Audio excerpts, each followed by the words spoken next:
Hello my dear students, welcome to my channel. Well, today this is the English literature class, and in this video I am going to discuss with you the poem Daffodils written by William Wordsworth. Well, the poet William Wordsworth is also known as the nature poet. Most of his poems deal with nature. Another famous poem is The Solitary Reaper, and in your syllabus we have Daffodils. So you know the gist of the poem, that he was going through the forest and he happened to see daffodils, and that sight gave him the ultimate bliss. So let's come to the question answers. My point is to discuss the answers so that you don't miss the textual words in your answers. So here I go. Question number 1. Discuss the background of the poem. Now, the background of the poem is that William Wordsworth was otherwise in a very sad, melancholic, sorrowful mood because his brother had recently died. And one day, he, along with his sister Dorothy, they both were returning from his friends when they saw a large number of golden daffodils growing on the bank of a lake, Ullswater, in the Lake District of England. The lake Ullswater, Ullswater. They both were so much astonished and attracted and fascinated with the beauty of those beautiful flowers that they stood there, waited there and enjoyed its beauty. Well, the daffodil flower is originally of yellow color, and here the poet has written golden daffodils. I will be discussing in one of the answers why is he referring it as golden. Otherwise, the daffodil flower is of bright yellow color. Right? Question number 2. What kind of poem is it, and what do daffodils symbolize in general? Well, this is a lyric. This poem is a lyric, that is a short poem dedicated to only one thing, and here it is dedicated to daffodils. And what do daffodils symbolize? Daffodils symbolize rebirth, new beginnings, joys and happiness of life. Right? Then question number 3. What is the rhyme scheme of the poem? Well, the whole poem is divided into 4 stanzas with 6 lines each, and this poem has 24 lines. And in this poem, the first line rhymes with the second line, and the third line again rhymes with the fourth line, and the stanza ends with the rhyming couplet. So the rhyme scheme becomes A, B, C, C. Question number 4. Who is I in the extract? I wandered lonely as a cloud. Who is I in the extract? What was he doing? And what is the reference to the cloud here? So 3 sentences in one question only. Who is I in the extract? Well, I refers to the poet William Wordsworth. What was he doing? He was wandering aimlessly. And what is the reference to the cloud? He says, just as the cloud wanders aimlessly in the sky without any particular destination. Similarly, he was wandering aimlessly without any particular destination. Question number 5. What word in the extract shows the sudden calling of the attention of the poet? What draws his attention and what attracts him to it? So what word in the extract shows the sudden calling of the attention of the poet? The word all at once tells that the poet suddenly got attracted. Then, what draws his attention? Golden daffodils draw its attention. What attracts him to the daffodils? The large number of the golden daffodils attracted its attention because he has used the word crowd and host. Crowd meaning there was a large number of the flowers, and host means it appeared as if the daffodils were inviting him to come and enjoy its beauty. Question number 6. How does the use host of golden daffodils bring an image in your mind? Mention the poetic device used in the line besides the lake beneath the trees. Yes. How does the use of host of golden daffodils brings an image? Well, it brings an image in front of us as a vast field where the lake is flowing and the tree is there, and under it there are a large number of golden daffodils grown. This is an example of visual imagery. And the rhyme scheme used in the line behind the what is the line? Besides the lake beneath the trees is alliteration, where the consonant sound of B is repeated beside the lake and beneath the trees. Then next question, where are the daffodils? 3 textual words are there in the answer for 3 marks. The daffodils are grown beside the lake, beneath the trees and around the margin of the bay. 3 points, 3 marks. Then next question, why does the poet call the daffodils golden? I told you in the beginning. Otherwise, the daffodils are originally of bright yellow color. But why has the poet used the word golden? Because the poet is simply enchanted by its beauty. He is simply attracted, and during the daytime when he passes from there, the rays of the sun falling directly on the daffodils make it appear to be golden. So he has used the word golden daffodils. Next question. Who are they compared to in the line? They stretched in never-ending line. Who are they compared to? Or another question be, what is being compared to what? So the continuity of the daffodils is compared to the continuity of the stars in the Milky Way. Right? Bring out the comparison. Is it really never ending? They stretched in never ending line is the line. Is it really never ending? So what is the comparison about? The comparison is that the flowers stretch continuously, that there are so many flowers as far as his eye could see, just as there are so many stars in the Milky Way galaxy. Is it really never ending? No. It is not never ending. It will be ending somewhere, but here the poet says, because as far as his eyes can see, he can see lots of daffodils. So here the poet has used exaggeration, and the literary device used is hyperbole. What is hyperbole? When we exaggerate the thing, बढ़ा चढ़ा कर बोलना. Then, what does the line along the margin of a bay refer to? Well, the land of never-ending line of daffodils is along the shore, bordered by the trees on one side and the lake on the other. It refers to the lake on the edge of it, along the margin of a bay. Right? Next, the poet says, 10,000 saw I at a glance. Why does he say 10,000? Is it the exact figure? Well, the poet has not counted the flowers. He says 10,000 I saw at a glance because as far as his eye could reach, he could see the daffodils. No, he has not counted the flowers.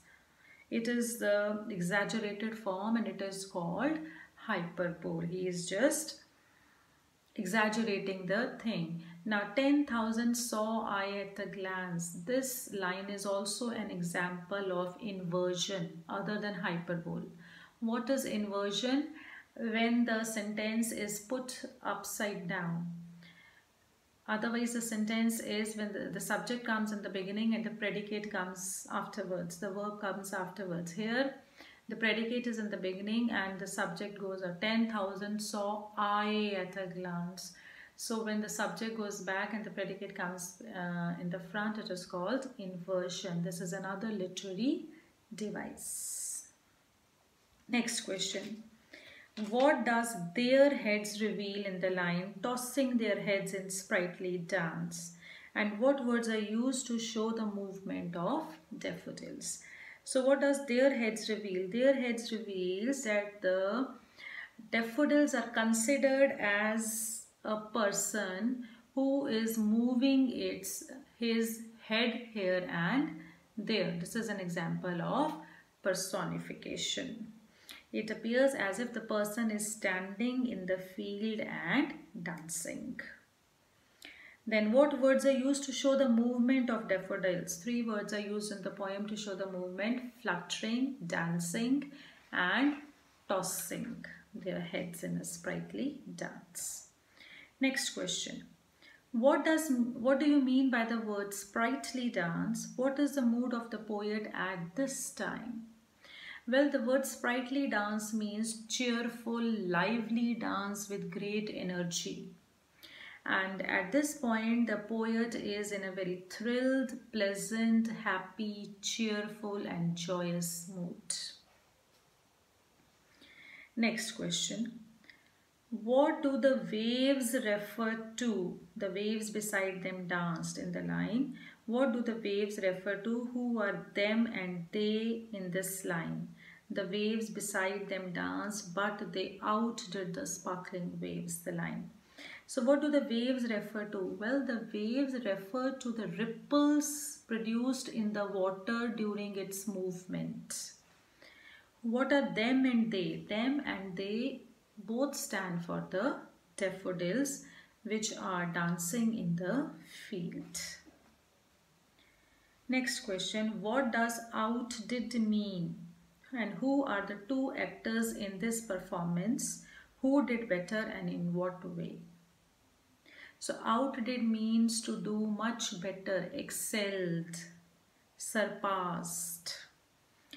Who are the 2 actors in this performance? The daffodils in the field and the waves in the water are the 2 actors in this performance.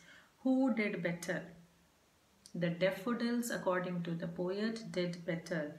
In what way?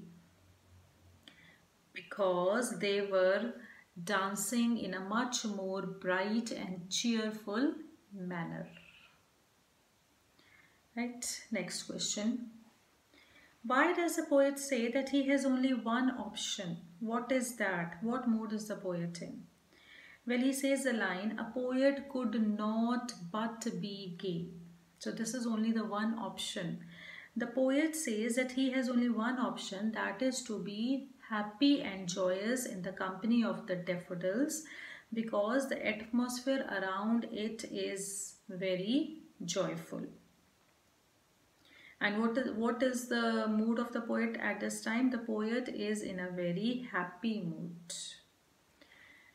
Right, next question. Bring out the contrast between the 2 moods of the poet.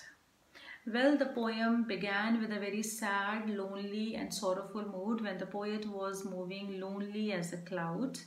But once he saw the daffodils, his mood changed and now he is in a very happy and lively mood. So the poem started with pessimism, negativity, but it ended in optimism, positivity. Next line. What does the repetition of the word gazed tell us? Well, the repetition of the word gazed tell us that the poet was so fascinated and attracted by the sight of the daffodils that he kept on watching the daffodils and he could not take his eyes off from that beautiful scene. Next line. Question. What is the wealth mentioned in the extract? Well, here the word wealth refers to a more permanent kind of joy and happiness and experience which brought him the bliss later on in the life. it such wealth is referred to a happiness which comes from a happy moment and which we realize later in the life. This is a kind of a permanent happiness, not a temporary phase. Next, when did he realize the value of his experience? Well, he realized the value of this experience, of this joy and happiness long after when he left that place, maybe months and days and years after that. When he came back from that place, he realized the value of its experience. When he was there, he could not, he only enjoyed the beauty when he saw the daffodils, but it was long after when he returned home, maybe days and months afterwards, he realized its supreme value. How do you describe the mood and the tone of the poem in the last line of the extract? What wealth the show to me had brought. Well, obviously the wealth was of joy and happiness, but the mood of the poet is very reflective, serious and somber. S-O-M-B-R-E. Because he realizes what those daffodils have really given to him. Next, what is the significance of the word for in the last stanza, the first word, for oft? What is the significance of the word for? Well, here the word for stands for as, and this is a connector. This for word connects the last two lines of the third extract to the last extract of the last stanza of the poem. It connects the last two lines of the third stanza to the last stanza, because he mentions the word wealth over there, which he explains in the last stanza. Next, what is a sudden change that you see in the above extract? How is it different from the first line of the poem? Well, the sudden what is the question? What is the sudden change that you see in the above extract?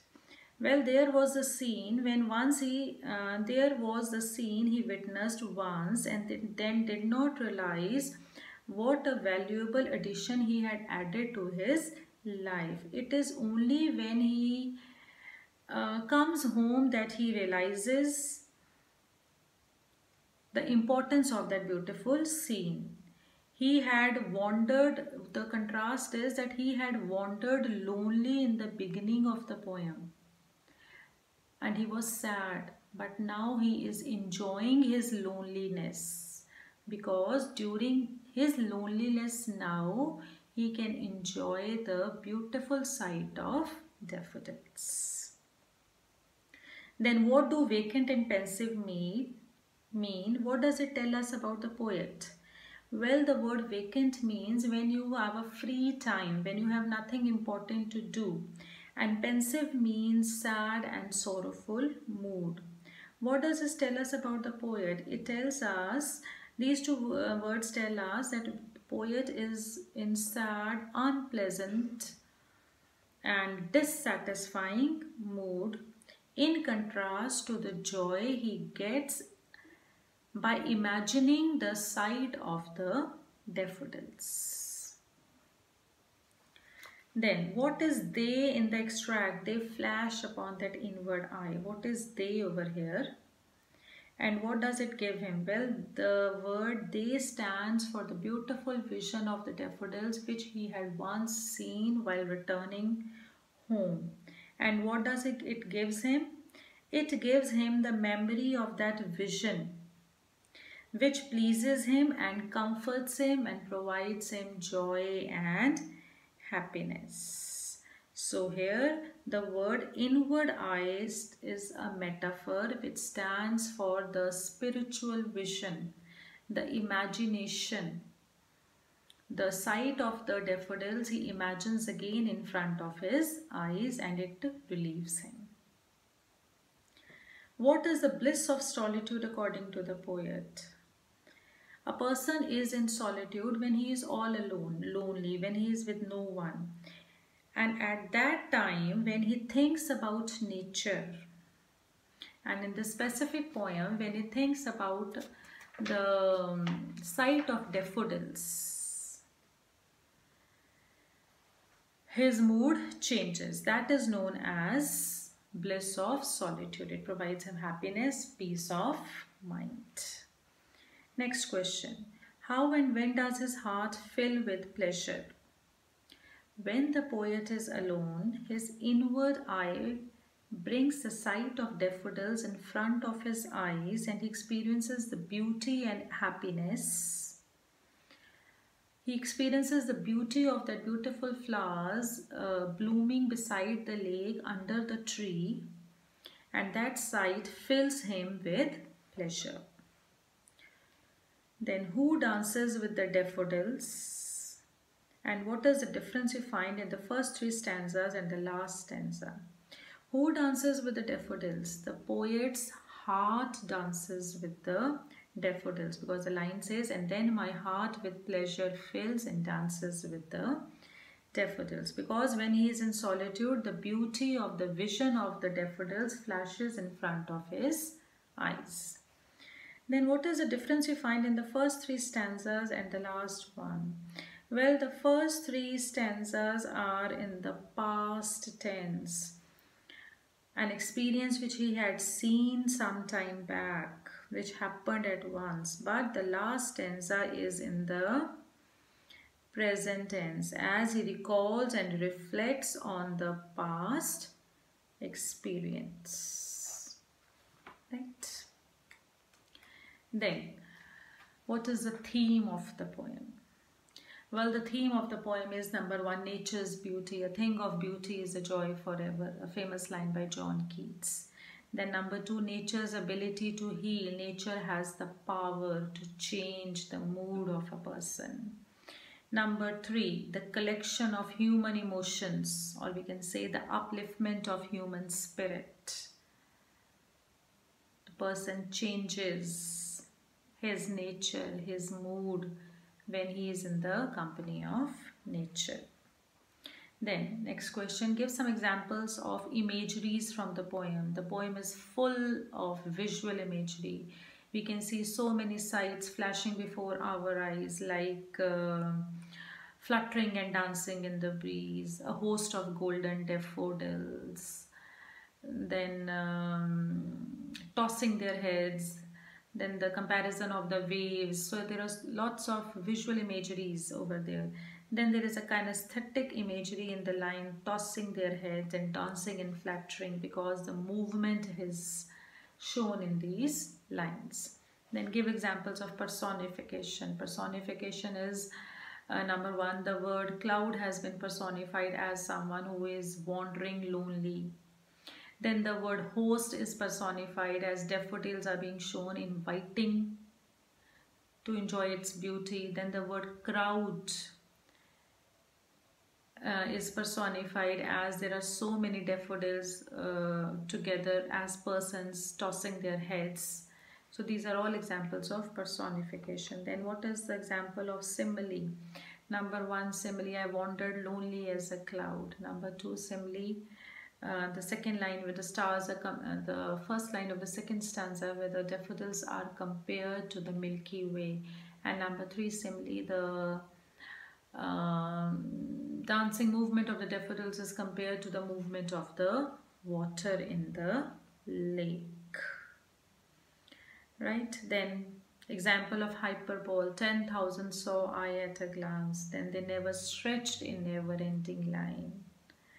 And alliteration, beneath the lake, beside the trees, the consonant sound of B is repeated, and then lonely as a cloud, lonely as a cloud, LL, the sound of L is repeated.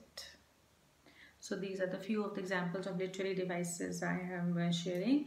I have already uploaded one video on literary devices where I have discussed what all the literary devices are, along with examples from your syllabus only. Go through that video also, right? I hope these question answers would have enabled you to revise this poem along with me. If still you have any doubt, you're most welcome to put your questions in the comment box. Bye-bye.